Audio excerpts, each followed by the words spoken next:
우리는 여정 길을 험난한 광야길이라 표현하기도 합니다. 광야는 히브리어로 미드바르라고 합니다. 하나님의 말씀은 드바르라고 합니다. 이 미드바르라는 말은 말씀으로 부터라는 의미를 담고 있습니다. 그러므로 광야는 하나님의 말씀이 시작되는 곳이라 할 수 있겠습니다.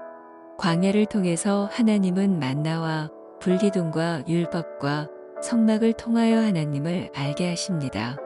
만나를 통하여 때에 맞는 공급하심을, 불기둥을 통하여 보호하심과 인도하심을, 율법을 통하여 언약 백성으로 살아갈 모든 삶의 법도를, 성막을 통하여 하나님과 교제를 곧 보고 듣고 느끼고 알고 행하게 하십니다.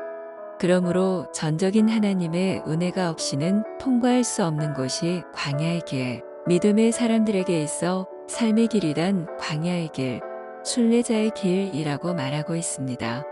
이 삶의 여정을 걷다 마주하는 길목에서 고난을 더욱 자주 마주치기에 순례길이라 할 수 있겠습니다.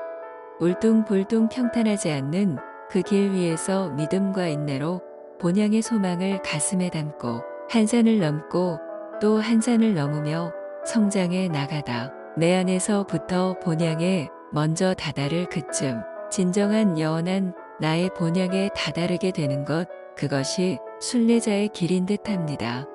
내 마음이 먼저 하늘을 맛보고 나서야 비로소 보이고는 이 세상에서 갈 수 있는 곳 말이지요. 우리는 인생길을 걷다 보면 나의 생각과 다른 삶이 펼쳐질 때가 있습니다. 와 본 적 없는 길에 서 있게 되면 우리는 어찌해야 좋을지 판단력이 흐려질 수밖에 없습니다.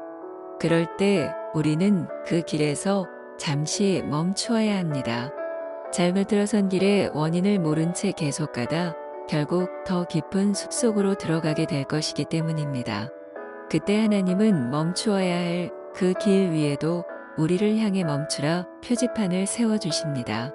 그러나 우리는 하나님의 깊고 세미한 그 뜻을 분별하지 못함으로 멈추지 못하게 됩니다. 오히려 이때에 멈추어야 함에도 불구하고 실패를 만회하고자 무엇인가를 끊임없이 하려 노력합니다.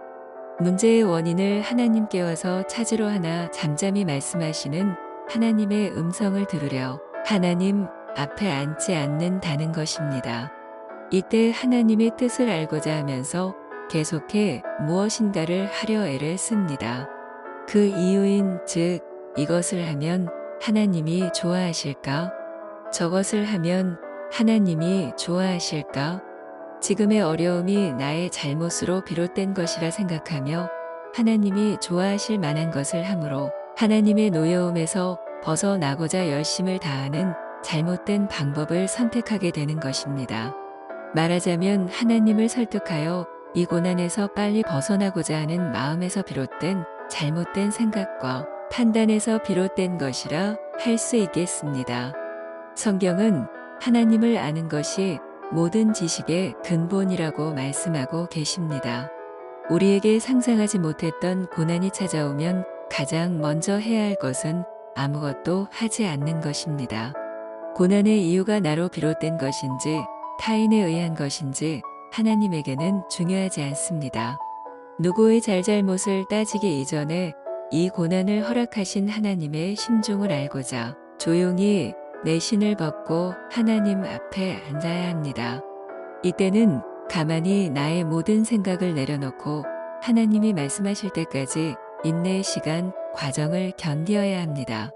하나님의 계획 속에 혹은 우리의 불찰 속에 다가온 역경이라 할지라도 이 시간에도 하나님은 우리를 결코 굶기시지도 헐벗게 하시지도 않으시며 이때 우리는 비로소 하나님의 공급하심의 비밀을 경험하게 됩니다.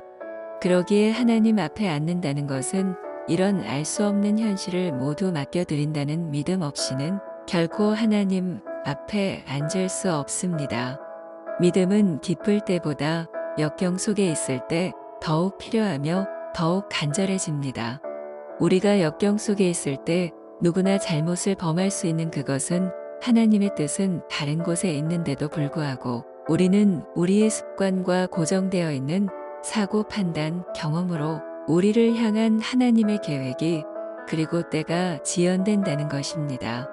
하나님 앞에 앉는다는 것, 내가 죽고 하나님으로 산다는 것과도 같습니다. 그리고 하나님 앞에 앉는다는 것은 모든 것이 하나님께 집중되어 있다는 것입니다. 하나에 집중할 때 비로소 한 줄기의 빛을 보게 될 것이며 우리는 그 빛을 향해 나아갈 수 있게 될 것입니다. 빛은 어디서나 하나입니다. 저녁이 와도 해는 그곳에 항상 떠올라 우리를 향하고 있습니다. 그렇기 때문에 그 빛에는 실수하심도 실패도 결코 존재하지 않습니다. 오늘 당신은 어디를 바라보고 계시나요? 어디에 서 계시나요? 길을 잃으셨나요? 어디로 가야 할지 모르신다면 그 여정을 가시기 전 잃은 것을 찾기 위해 앉으실 곳이 있습니다. 세상에서 가장 안전하며 평안한 그곳 하나님 앞에 앉아보시지 않겠는지요? 나의 길 오직 그가 아시나니 나를 단련하신 후에 내가 정금같이 나아오리라. 욥기 23장 10절.